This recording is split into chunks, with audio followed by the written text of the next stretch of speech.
Bonjour, j'espère que vous allez bien. On va regarder une autre petite étude ensemble. Demandons au Seigneur de bénir. Bon Père, merci qu'on peut se tourner vers toi. S'il te plaît, aide-nous maintenant, qu'on puisse vraiment apprendre, être averti, réfléchir et être aidé par tes paroles. Aide-moi par ton esprit afin de mieux enseigner, de bien enseigner pour aider les gens. On veut demander ceci pour ta gloire et par le nom de Jésus-Christ. Amen. Amen. Alors, nous voulons regarder ensemble donc leçon 12. Nous parlons ensemble encore des prophètes que Dieu a envoyés vers la nation d'Israël. Alors, rappelons-nous, Israël a fait schisme, où en réalité la nation d'Israël est vers l'idolâtrie. Donc, depuis le temps de David, il y avait la capitale Jérusalem. Salomon, le fils de David, a pris le trône après. Salomon a désobéi malheureusement vers la fin de sa vie et il y a eu un schisme. Jéroboam avec Jéroboam, il y a eu le royaume du Nord, aussi appelé le royaume de Samarie ou d'Israël. Et Jérusalem, le royaume du Sud, Juda, les descendants de David, le royaume de Juda et du Sud. Mais là, on veut parler vraiment aujourd'hui du royaume de la Samarie, la fin du royaume de la Samarie ou le royaume du Nord. La dernière fois, on a terminé en parlant du roi Amathia, qui a fait le bien, mais non avec un cœur intègre. Amathia, il décède et ensuite il y a Osias, qui est aussi appelé Azaria. Ça, c'est pour le royaume de Juda ou Jérusalem, la ville de Jérusalem. Lui, Osias, va faire beaucoup de bien. Il va régner entre 767 et 740 avant Jésus-Christ. Il fait beaucoup de bien, mais malheureusement, il termine mal, d'une certaine façon aussi. Tu peux lire son histoire. Nous, aujourd'hui, on veut regarder plus spécifiquement, donc, pour le royaume du Nord, de la Samarie ou Israël. Il y a un roi qui vient, il s'appelle Jéroboam, mais il ne faut pas le confondre avec le premier Jéroboam, celui qui a débuté le royaume de la Samarie, si on pourrait dire d'une certaine façon, ou le royaume du Nord. Donc, des fois, on l'appelle Jéroboam le second. Et ce n'est pas de la même lignée ou de la même dynastie, de la même famille. Mais Jéroboam, donc, lui, il va venir, il va régner. On parle entre 782 et 753 avant Jésus-Christ. Il fait le mal, mais Dieu va l'utiliser pour faire certaines choses. Tu peux regarder avec moi dans ta Bible, dans le livre des Rois. Alors, le second livre des Rois, excuse-moi, sur la feuille, je crois que j'ai fait une petite erreur, c'est chapitre 14 et non chapitre 15. 2 Rois, chapitre 14, à la page 511, s'il te plaît. On te dit au verset 23, « La 15e année d'Amathia, fils de Joas, roi de Juda, Jéroboam, fils de Joas, devint roi sur Israël à Samarie, et il régna 41 ans. Il fit ce qui est mauvais aux yeux de l'Éternel. Il ne se détourna d'aucun des péchés de Jéroboam, fils de Nébat, par lesquels il avait fait pécher Israël. C'est lui qui rétablit les frontières d'Israël depuis l'entrée de Hamath jusqu'à la mer de la Plaine, selon la parole que l'Éternel Dieu d'Israël avait prononcée par son serviteur Jonas, le prophète, fils d'Amittai, qui était de Gath-Hépher. Car l'Éternel vit que l'affliction d'Israël était fort amère. Dieu ne veut que le bien d'Israël. Mais comme Israël est dans le mal ou l'idolâtrie, ils ont des conséquences. Et Dieu envoie des prophètes comme ici Jonas. En passant, cela semble être le même monsieur Jonas qui a le livre du prophète Jonas dans la Bible. Si tu regardes dans ta table des matières vers la fin de la Bible, il y a une liste de tous les livres dans la Bible. Et dans l'Ancien Testament, il y a des livres écrits par des prophètes. Jonas, il a un livre écrit par lui. Il y a 4 chapitres qui parlent de sa vie, une partie de sa vie en tout cas. Il y a 4 chapitres. C'est le moment où c'est le livre où justement le prophète se retrouve dans le ventre d'un grand poisson. Tu peux lire cela, c'est un bon livre à lire, encourageant et qui nous fait réfléchir. Mais donc Dieu ici essaie d'agir pour aider Israël. Verset 27, « Or l'Éternel n'avait point parlé d'effacer le nom d'Israël de dessous les cieux. » Plus tard, Dieu va parler de déporter Israël et Dieu va déporter Israël. Mais ici, Dieu est encore miséricordieux et patient. Il est juste, hein, mais il est vraiment patient, Dieu. Mais des fois, Dieu doit punir. Alors, l'Éternel n'avait point parlé de faire cela, donc il a délivré par la main de Jéroboam, d'après le verset 27. On a cela. On va regarder un peu plus d'autres prophètes qui ont été là autour du temps de Jéroboam ou par la suite et qui ont été utilisés par Dieu pour essayer de ramener le peuple ou d'avertir le peuple. Donc, on va débuter avec un monsieur qui s'appelle Amos, si tu veux regarder avec moi, parce qu'on a déjà vu ensemble, comme j'ai mis sur la feuille, sur les notes, donc il y avait évidemment Élie, il y avait Élisée, d'autres prophètes, mais si tu tournes ta page au point B, je mentionne que sous Jéroboam, Dieu a envoyé d'autres prophètes, dont M. Amos. Alors, le livre du prophète Amos, page 1100 de mémoire, autour de la page 1100. Donc, on avance un peu. Voilà. J'ai regardé dernièrement, c'est pour cela que je sais que c'est la page 1100. Je ne connais pas toutes les pages dans la Bible. Mais le livre du prophète Amos, et nous on veut regarder spécifiquement au chapitre 3. Donc Dieu utilise Amos pour avertir le peuple et essayer de ramener le peuple. Amos au chapitre 3, versets 9 à 15, il avertit Israël, ils sont dans le péché, Dieu veut les avertir, les reprendre pour le mal qu'ils font. Je regarde au verset 9. Faites entendre votre voix sur les palais d'Asdod et sur les palais du pays d'Égypte.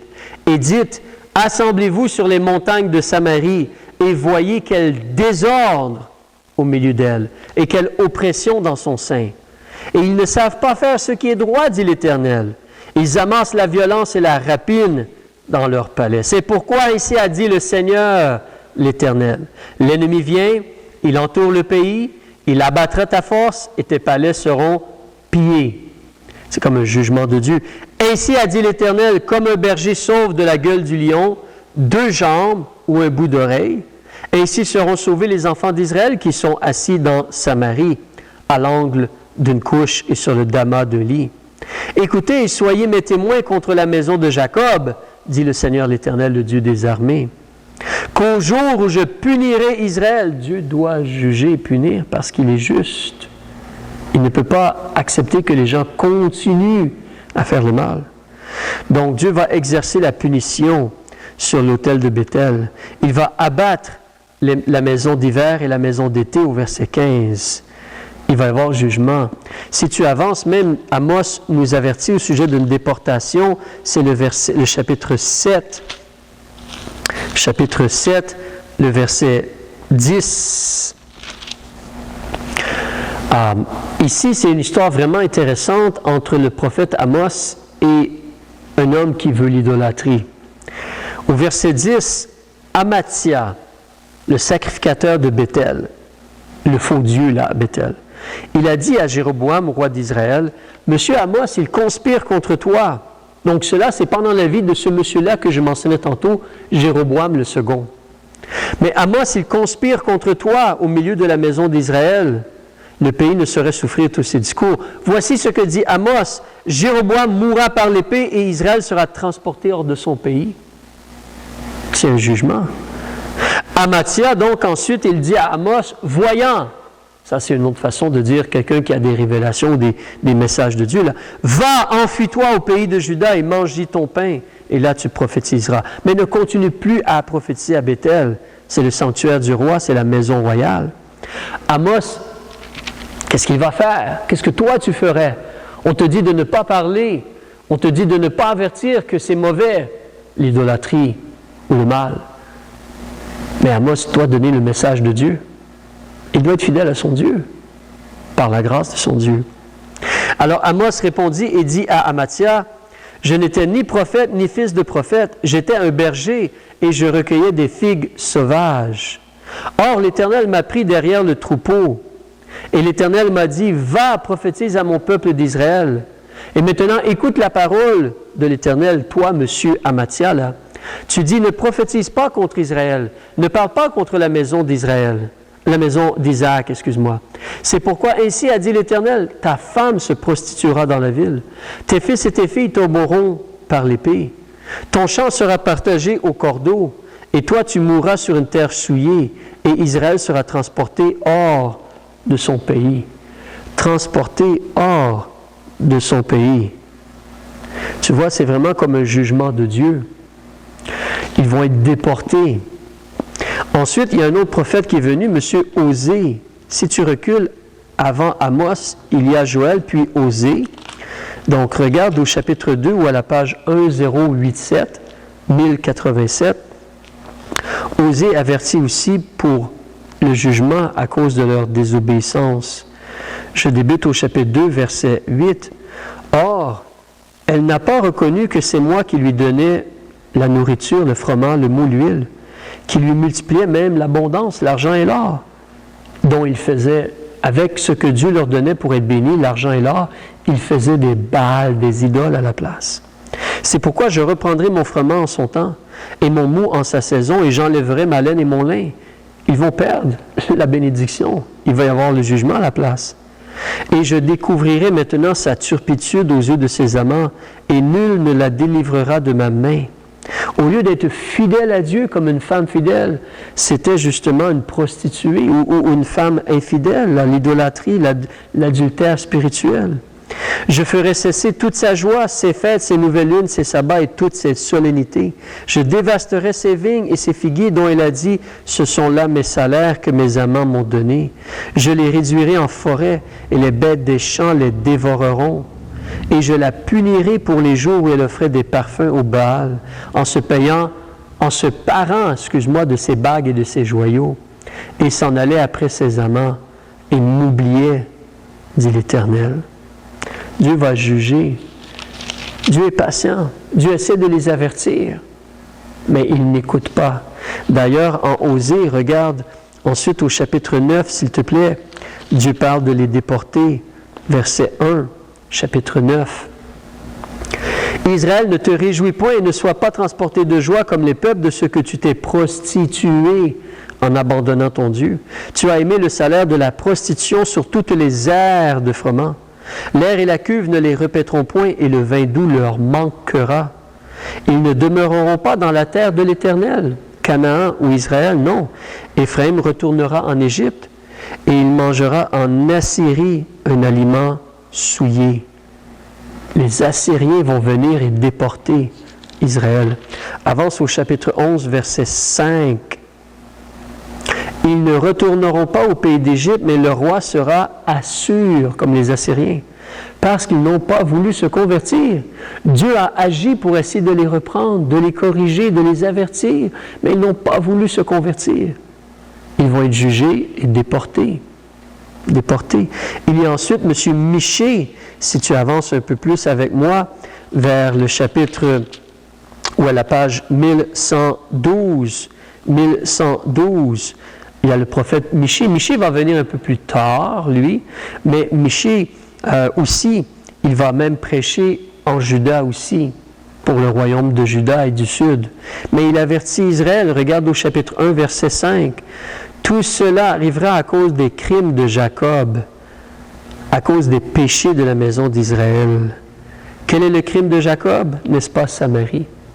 Quels sont les hauts lieux de Juda? N'est-ce pas Jérusalem? Mais Dieu essaie d'avertir.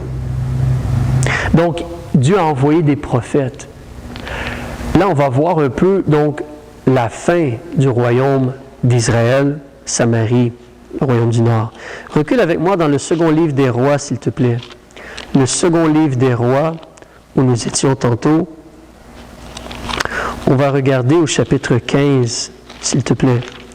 Le temps va peut-être nous manquer pour lire tous les versets, mais à la page 5, 8, 7, si tu veux suivre un peu avec moi, non, excuse-moi, pas 5, 8, 7, moi j'étais dans les livres des Chroniques, je suis désolé.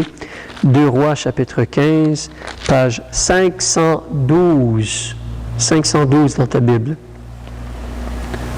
Je débute donc au verset 8. Alors, Jéroboam va mourir. Le peuple n'est pas déporté dans ce temps-là, mais il va mourir. Dieu a dit il va mourir, puis Israël va être déporté. Israël va être déporté plus tard. Jéroboam meurt, et là son fils Zacharie va régner. Son fils va régner 1 mois. Regarde avec moi au verset 8. Donc, la 38e année d'Azaria, roi de Juda, Zacharie, fils de Jéroboam, devint roi sur Israël. Il a régné 6 mois. Et ensuite, mais lui, il a fait aussi ce qui est mauvais aux yeux de l'Éternel au verset 9. Alors, au verset 10, il y a Shallum qui vient. Donc, c'est une autre dynastie. Shallum vient et il frappe en présence du peuple et le tua. Alors, si tu regardes ensuite au verset 13, Shallum devint roi la 39e année d'Ozias, roi de Juda. Il a régné 1 mois à Samarie. Shallum a régné seulement 1 mois, mais il a fait ce qui est mauvais aux yeux de Dieu. Il a tué quelqu'un. Après 1 mois, donc, Menahem, fils de Gadi, au verset 14, il est monté, il est entré à Samarie, il a frappé Shallum et il est devenu roi à sa place. Menahem, il n'a pas fait le bien non plus. Verset 16, il a frappé Tifsak et tous ceux qui y étaient et sa contrée depuis Tirtsa, parce qu'il ne lui avait pas ouvert ses portes. Il a frappé et éventré toutes ces femmes horribles, enceintes. La 39e année d'Azaria, roi de Juda, Menahem, fils de Gadi, devint roi, mais il a régné 10 ans. Il a fait ce qui est mauvais aux yeux de Dieu. Donc, il a été jugé. Si tu regardes après Menahem, il y a Pekasha qui est venu, verset 22. Menahem s'est endormi avec ses pères, il est mort comme naturellement. Pekasha, son fils, va régner à sa place. Et Pekasha, verset 24, il a fait ce qui est mauvais aux yeux de l'Éternel aussi. Et là, lui, ensuite, Pekash, son officier de Pekasha, a fait une conspiration contre lui et l'a frappé. Il l'a tué. Il a régné à sa place. Pekasha est mort. Pekasha, il a régné 2 ans seulement. Donc, Pekash, au verset 27, il devient roi et lui, il va régner 20 ans. Mais au verset 28, il a fait ce qui est mauvais aux yeux de l'Éternel. C'est triste, hein?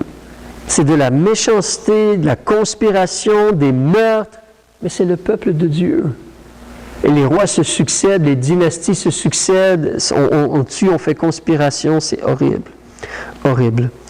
Si tu veux regarder avec moi au verset 29, du temps de Pekash, roi d'Israël, Tiglath-Pileser, roi d'Assyrie, est venu et il a pris Ijon, Abel, Beth-Maaka, Janoa, Kédes, Hatzor, Galad, la Galilée, tout le pays de Nephtali, et il en a transporté le peuple en Assyrie.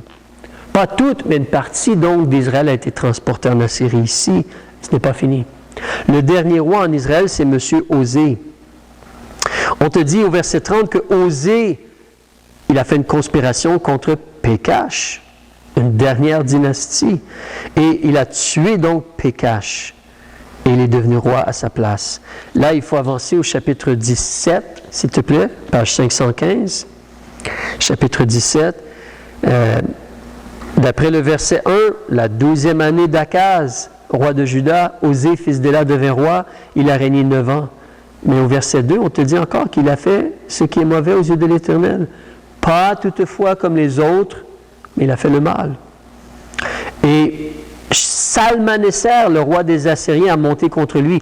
Osée a été assujetti, il devait payer un tribut de l'argent, donc, comme de l'impôt, un tribut à ce roi-là, le roi des Assyriens.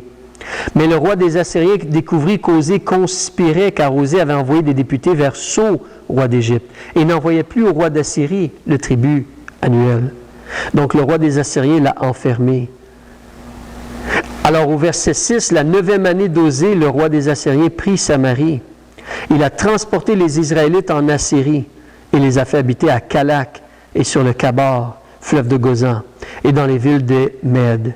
Car les enfants d'Israël avaient péché contre l'Éternel, leur Dieu, qui les avait fait monter du pays d'Égypte de dessous la main de Pharaon. Il les avait enlevés de dessous la main de Pharaon, roi d'Égypte, mais ils avaient adoré d'autres dieux.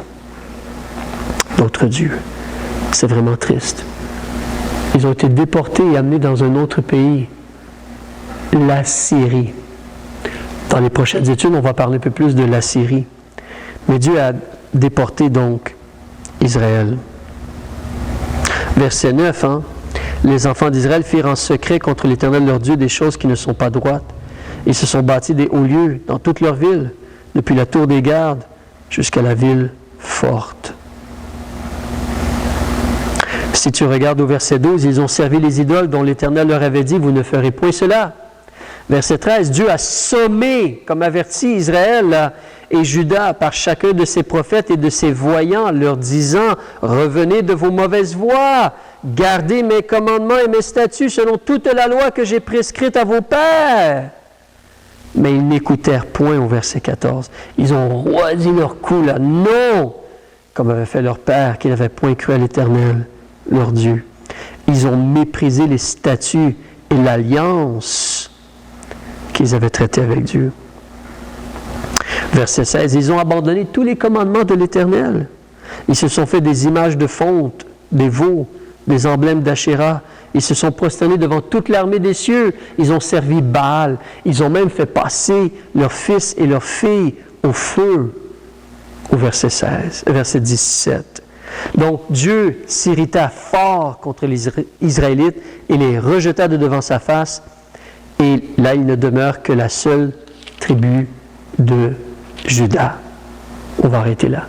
La seule tribu de Juda. Je veux te montrer une petite chose. Recule avec moi dans le livre de Deutéronome, au chapitre 26, s'il te plaît. Deutéronome, chapitre 26, et le verset 19. Page 273. Je vais te lire ceci. Tu pourras le trouver par la suite si tu veux le lire, mais moi je vais le lire maintenant. Parlant d'Israël, Dieu va te donner sur toutes les nations qu'il a faites la prééminence en louange, en renom et en gloire, et que tu seras un peuple consacré à l'Éternel ton Dieu, comme il te l'a dit. Dieu voulait prendre Israël et en faire sa nation, son peuple, son joyau. Il pouvait avoir la prééminence, la gloire, le renom, la bénédiction de Dieu vraiment sur eux, une relation merveilleuse et pleine de bons fruits avec Dieu, une abondance.